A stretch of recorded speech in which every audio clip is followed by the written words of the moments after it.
Assalamualaikum warahmatullahi wabarakatuh. Kembali lagi bersama dengan Mr. Ajmi. Okay, student, I would like to explain about narrative text. Kali ini Mr. akan menjelaskan tentang narrative text. Perhatikan baik-baik. Kali ini Mr. akan menjelaskan tentang narrative text. Narrative text adalah suatu bentuk teks yang lisan atau tertulis yang menceritakan sebuah cerita dari satu karakter atau lebih yang menghadapi situasi tertentu yang dibuat dengan tujuan untuk menghibur para pembaca. Itulah arti dari narrative text. Oke, selanjutnya yaitu jenis narrative text. Jenis narrative text meliputi yang pertama legend, kemudian fable, fairy tale, folk tale, short story, real life drama, classic, fantasy, adventure, science, fiction, myth, and mystery. Itu merupakan jenis narrative text. Next, purpose of narrative text. Tujuan narrative text. Tadi di pengertian sudah dijelaskan bahwasanya tujuan dari narrative text adalah to entertain the readers, yaitu untuk menghibur pembaca. Mister ulangi, to entertain the readers, untuk menghibur pembaca. Oke, selanjutnya yaitu generic structure. Struktur teks naratif umumnya sebagai berikut. Yang pertama, orientation, memperkenalkan tokoh, tempat, waktu terjadinya cerita. Yang kedua, evaluation, yaitu memberikan penilaian tentang situasi dan kondisi terjadinya cerita. Dan yang ketiga yaitu complication, yaitu memaparkan krisis yang terjadi terhadap tokoh utama. Kemudian generic structure selanjutnya yaitu resolution. Resolution itu krisis berakhir dengan baik atau dengan tidak baik bagi tokoh yang juga merupakan akhir cerita. Dan yang kelima, reorientasi atau reorientation, memberikan alasan atau komentar umum opsional. Itu merupakan generic structure narrative text.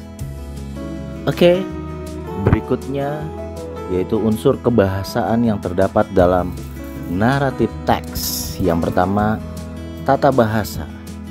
Tata bahasa yang digunakan yaitu tenses simple past dan past continuous tense. Jadi narrative text menggunakan tenses simple past dan past continuous tense. Dan yang kedua, kalimat langsung dan tidak langsung. Dan yang ketiga, kosakata, benda atau tindakan yang terkait dengan kehidupan tokoh cerita. Dan yang keempat, adverbia, penghubung waktu. First, then, after, that, before, at last, finally, dan sebagainya. Unsur kebahasaan selanjutnya dari naratif teks yaitu adverbia dan frase preposisional atau penunjukan waktu. Di antaranya a long time ago, one day, in the morning, the next day, immediately, dan sebagainya. Dan yang keenam yaitu penggunaan nominal, singular, dan plural secara tepat dengan atau tanpa a, the, this, those, my, their, dan sebagainya. Selanjutnya yaitu nomor yang ketujuh, ucapan, tekanan kata, intonasi. Dan yang kedelapan, ejaan dan tanda baca, dan yang terakhir tulisan tangan. Dan semua itu adalah merupakan unsur kebahasaan yang terdapat dalam naratif teks. Jadi unsur kebahasaan yang terdapat dalam naratif teks ada 9 poin. Oke, student. Di sini ada contoh dari naratif teks, yaitu The Legend of Sura and Baya. Silahkan kalian baca, kalian pahami. The Legend of Sura and Baya merupakan contoh naratif teks.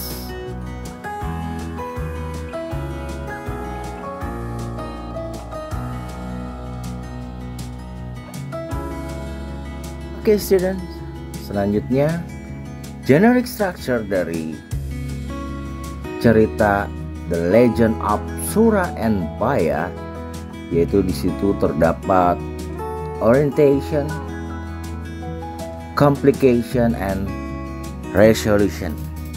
Jadi struktur bahasa yang terdapat di dalam cerita Legend of Sura and Baya yaitu orientation, complication, and resolution.